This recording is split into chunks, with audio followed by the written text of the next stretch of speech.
a lot of times there's so much mystery within the Bible, and a lot of times we try to avoid mystery. So I want to share that. I want to talk to you guys about that. We're going to turn to Genesis 1:1. You don't have to go far and look for this. I'm going to throw it up on the screen too. Genesis 1:1 to verse 9. It says, "In the beginning God created the heavens and the earth. The earth was formless and empty, and darkness covered the deep waters. And the Spirit of God was hovering over the surface of the waters.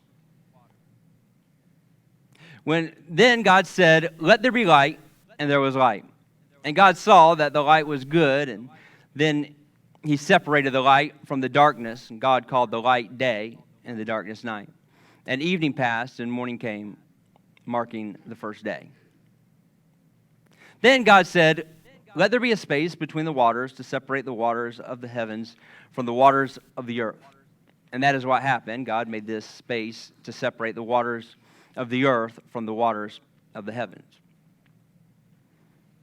God called the space sky, and the evening passed, and morning came, marking the second day. Then God said, 'Let the waters beneath the sky flow together into one place, so dry ground may appear.' And that is what happened." So that ocean, that water that took me under, and not a sense of direction or anything, God with just his voice, just speaking it, it happened. Like God just said, "Oceans, get down there." And they're like, "All right, God." And they're down just by speaking that. And a lot of times with I think at church, us church folk, we try to defend the Bible, and I'll just tell you this right now: God does not deem us defending Him; He defends us. But a lot of times we just, there's everything in the Bible makes sense. Well, I tend to kind of disagree with that. There's a lot of mystery. You prove it in the very first verse. In the beginning, God. In the beginning of what? Where was God before that? God just always was. Oh, okay. I just accept that. Okay, God always was in this. So I think that it's impossible for us to avoid mystery. So we got a choice. Do we just ignore the mystery? Or do we lean into the mystery? And I want to take the next few moments to try to encourage all of us to lean into the mystery of who God is. I believe God is the author of mystery. Now, it's not to be confused. He is not the author of confusion. Mystery and confusion are two totally separate things. And if right now, if there's something going on in your life and there is confusion there, that is a sign right there, a red flag. Is not God. Because He is not a God of confusion. But it's as we go through the mystery and as we trust God through the mystery of it all, we have the opportunity to grow. So I want to share with you 3 scenes today. I got 3 scenes. I don't know if I'm going to share all 3 of them.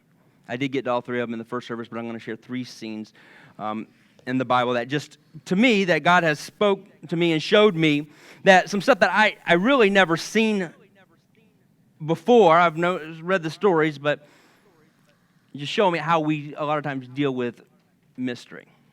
The first story is in Matthew chapter 8, starting with verse 23.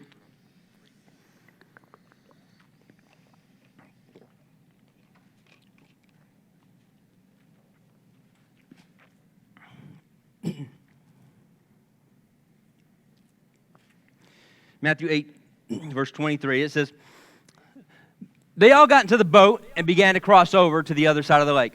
Pretty simple stuff, right? You got into it, just normal text. You get into the boat, you need to get over there. There's not a road. You get in the boat, you go from one area to get to the other side. Got it. All right. Simple stuff. And then it says, "And Jesus, exhausted, fell asleep." It's kind of a weird tidbit of information. Do we really need to know Jesus' sleep schedule? It's kind of cool, I guess. But why are we sharing that? It says, And then suddenly a violent storm developed with waves so high the boat was about to be swamped. Yet Jesus continued to sleep soundly. Just going to throw this out there. Jesus can sleep. I mean, that's some good sleep, right? Like, that's like Ambien sleep without the Ambien, like, you know. No Benadryl, no melatonin. You just, I mean, God allow all of us to sleep like Jesus. Some good sleep. So the disciples, the waves now, this is where it's kind of interesting. God, who created the waves and the wind by just his voice, now, here's Jesus on the boat. The winds are moving, the waves are crashing down into the boat. It seems like the wind and waves are winning this thing. The disciples woke him up saying, "Save us, Lord! Save us, we're going to die!" In mystery, one thing I want you to really take away from today is in mystery, it will always reveal weakness. And here's the thing, us as church folk, we see that as a bad thing. We see that as, why? Because a lot of times we're taught, well, you don't share your struggles, brother. But I feel alone. Well, you're going to constantly feel alone if you keep saying you feel alone. Well, I just need someone to talk to. You're supposed to be talking to God, brother. Don't come in here and share the weaknesses. But Paul tells us in 2 Corinthians 12:10 is that, for when I am weak, then I am strong. It's through our weakness. But we're so afraid for everybody to see our weakness. Here, there is no choice. They have no choice, the disciples, to show their weakness. And I actually applaud them. Because what we do a lot of times when we're in the situation of the disciples, see, they went and woke Jesus up. What we do is like, well, shoot, we need to continue to keep trying to get to the other side on our own. I can work this thing out. I got myself here. This storm's because of what I done. And that too, we get in a storm and we start thinking, oh, that storm. Yeah, it's because I was dating so-and-so. Oh, that storm is, oh yeah. Pastor Mark got up here and talked about giving, and I didn't give. That's why I'm in this storm. Like, we try to figure out why we're in the storm. Can I just say this? Sometimes storms just happen. All right? And then we start, I got to figure it out. The disciples, I applaud them because they went and woke Jesus up. How many storms would just cease if we would just come to Jesus?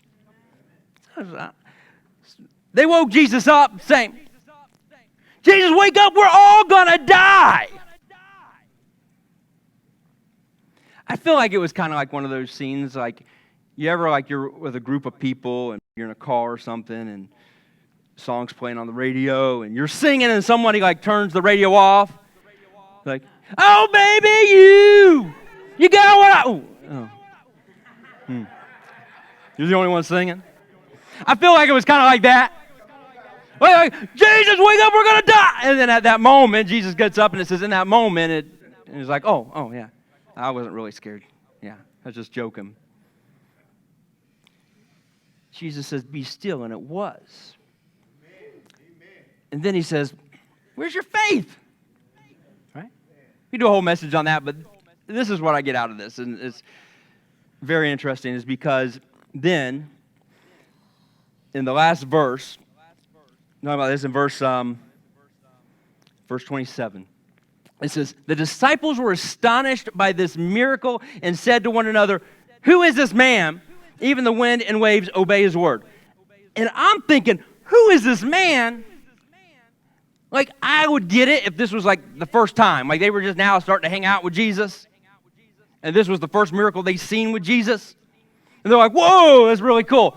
That's not what happened. They had been walking with Jesus for some time. Jesus had performed some other miracles. So I even got a list of the ones. There's 11 miracles that they witnessed that's listed in the Bible. There may have been more, but that's listed in the Bible. 11 of them. Some pretty big deal stuff, too. Jesus, number one, Jesus turns water into wine. Number two, Jesus heals an officer's son in Capernaum. Number three, I think we got the list of these, don't we? There it is. Jesus drives out an evil spirit from a man in Capernaum. Jesus heals Peter's mother-in-law.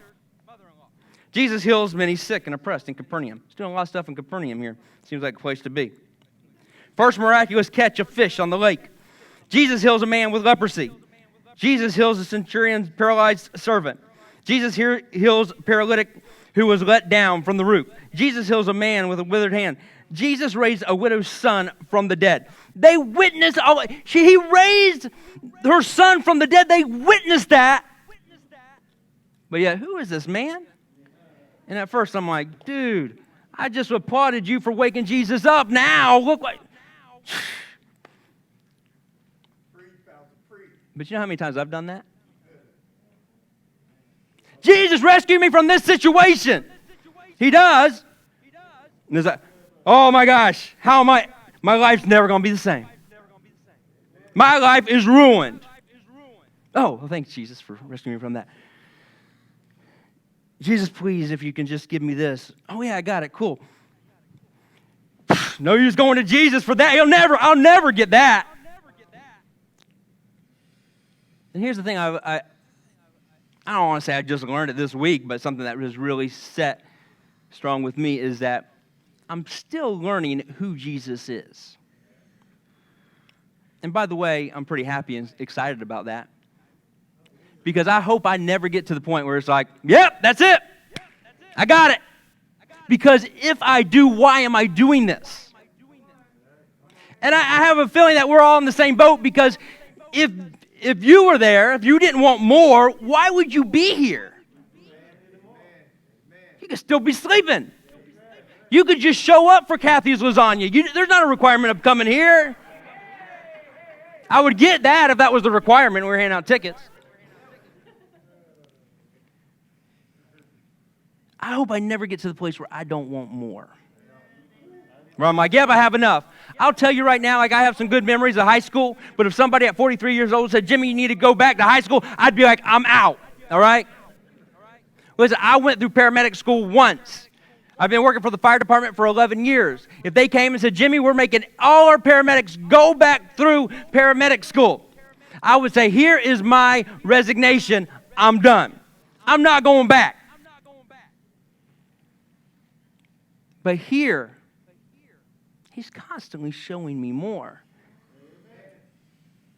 And I'm constantly like, oh, that's who Jesus is. That's who my Heavenly Father is. I hope I never get to the place where it's just enough. These guys in scene number 2, they get off this boat, and it's in the same, in Matthew, and chapter 8, verse 28, they arrive to the other side. They get there. They just went through this storm. They just they're probably pretty tired, Not Jesus, he's been sleeping. They get there, they get off to this place called Gadarenes, and they get off, and they're probably like, oh man, we got to rest a little bit. They didn't have a chance to. Why? Because these 2 demon-possessed dudes, and just by the way, just throwing it out there, just so it's not, well, just so that there's a mystery in this too, because you got Matthew, says there's 2 demon-possessed guys. Luke and Mark tells the same story, and they say there's 1. Now, they don't just say there's only 1, but if I continue to look at it, they're like, why? Why did Matthew remember 2 and they remembered 1? And why? Because we talked about that before, is you're always going to have different people's point of views, and people are going to remember different things. But here they get off the boat, and Matthew says these 2 demon-possessed dudes approach them. They're naked, all right? Now, I'm just going to put it out there. If a naked guy starts running towards me, I'm running, okay? Yeah. The Bible says that everybody in that community was scared of these guys, all right? They're broken their chains. They're demon-possessed. The demons recognize who Jesus is. And they have a request. Instead of cast us out, cast us into those pigs. Now, I really never thought about this. Here's Jesus. The demons have just requested something, and Jesus did it. Then why do I go to Jesus a lot of times, and I think he's not going to give me what I'm asking for? If he meets the request of the demons, all right, how much more important am I to him? He tells them to go, and at that moment, they leave the man, they go into the pigs. The pigs kill themselves. The people that are in charge of the pigs, the herders, they start running back into town. Now, reading this, I would think, well, everybody's been scared of these dudes, right? I'd think that they're running into town and it's celebration time. They're like, hey guys, you remember Billy Ray and Leroy? Yeah, the guys that never wear clothes. They're wearing clothes. They're acting normal. You come check it out. They'll be like, whoa, yeah, we're finally not scared of these guys. That didn't happen. Not at all. You know what they did? They got together and they said, we got to get this Jesus guy out of our town. And I'm like, why? And at first I was like, did they just love their pigs that much? That wasn't it.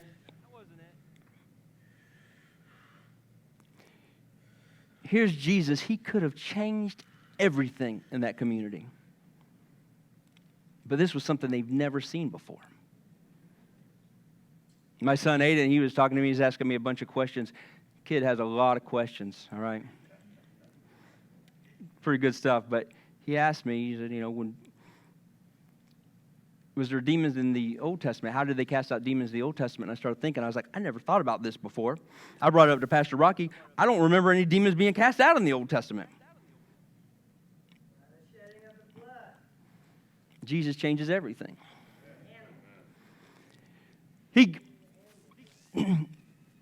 They're saying, Jesus, you got to get out of here. Why? It's nothing they never seen before. They never experienced before. And because of that spirit of control and that spirit of fear, and they're like, we don't know. There's been studies that prove that our human mind, would prefer an outcome that's negative, that we know is going to turn out bad, than an outcome that we don't know how it's going to turn out. We'd rather just say, yeah, just let bad stuff happen to us. Jesus could have changed everything, but they turned him away. So often, we get into the middle of the mystery and we don't understand it. We're like, that's not how Jesus did it before. And because of that, how many times have we turned Jesus away and not even know him? Third scene is found in Luke. It's in Matthew, but we're going to go with Luke.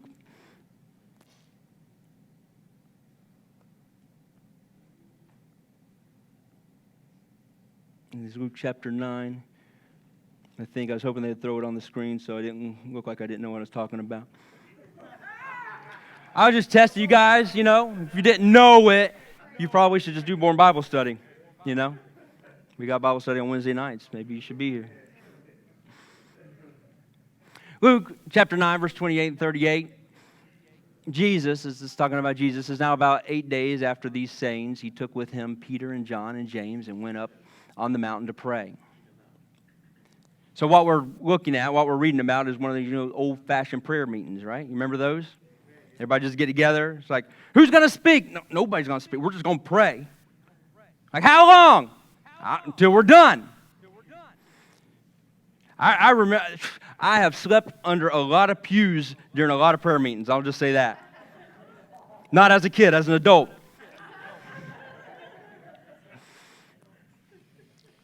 Took Peter, John, and James with him, and they went up the mountain to pray. And as he was praying, the appearance of his face was altered, with his clothing becoming dazzling white. And behold, two men were talking with him. What? Moses and Elijah has just been transported 5,000 years into the future, and they are standing there with Jesus, and they're talking. How was that conversation like? Moses representing the law, Elijah representing the prophecies about Jesus to come. Jesus is like, boys, I'm going to do it. I'm about to do it. Moses, what you couldn't do, I'm about to do. Elijah, what you just talked about, I'm about to accomplish. And they were like, Jesus, you the man.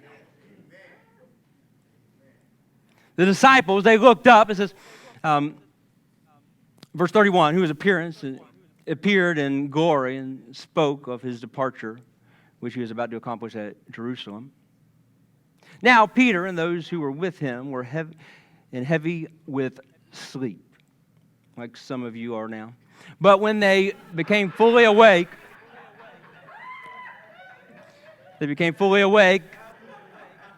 they saw his glory and the two men who stood with him. So they woke up, they see this. They see Jesus, and then they see Moses, and they see Elijah. It says that as they woke up, and as the men were parting from him, Peter said, you always leave it up to Peter to say it. Peter said to Jesus, Master, it's good that we're here, mainly me, but the other guys too. It's good that we're here. Here they are afraid. They don't know what's going on. And Peter does what most of us do when we don't know what to do. We just keep talking. So it's good that we're here. Let us make 3 tents. One for you, Moses. Where are you going? Don't you go anywhere. One for you, Elijah. Hey, come back here, buddy. And one for you, Jesus. And I could see Peter looking back at the other disciples like, I bet y'all wish y'all would have thought of this.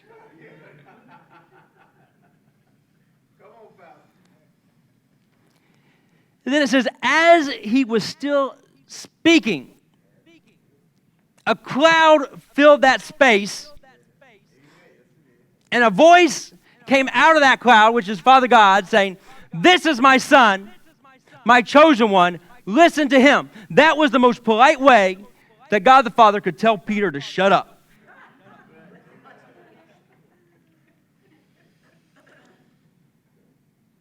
Next verse. It says, and when the voice had spoken, Jesus was found alone and kept silent. And they told no one in those days of anything that they had seen. I bet they didn't. Peter was like, don't you dare talk to anybody about this. Amen.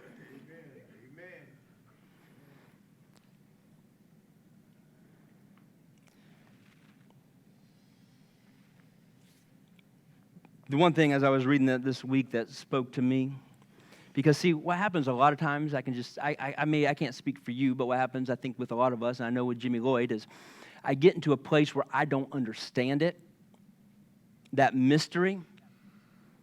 And what I do, I'm like, I don't know how I got here, but I know I don't understand what's going on. So I'm going to keep talking. I don't know what to say, but even when I don't know what to say, give me a couple seconds, I'll figure something out, okay? I teased with Pastor Rocky. I said, there's 2 different messages to do today. I don't know which one. And he was saying, well, God, God will direct it maybe. And I said, you know what, Pastor Rocky, you convinced me. I'm just doing both messages today. Y'all always tease about me speaking 3 hours. I might as well do it, right, if you're going to get blamed for it.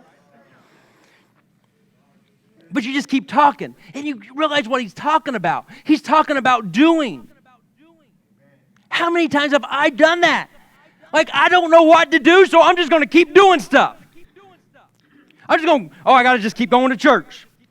Oh, I need to go over here. I need to make sure this is straightened up. I need to go over here now and do this. I don't really know what to do, but you know what? Sidewalks, they need to be painted black. Let's do that. You know what? Seat covers. Let's do that. And a lot of times, though, get into a place of just mystery. But I think we can learn a lot what just happened here. Because it just like opened my eyes this week as going through this personal devotion time. Peter's talking about doing stuff. He won't shut up. And Father God says, listen. So I had to ask myself this question. When is the last time I just listened? And I'll just tell you right now, as your pastor, as one of your pastors, it's been a while. Now I pray. But when I do, I usually do a lot of talking. It's like within my conversation with anybody, I do most of the talking.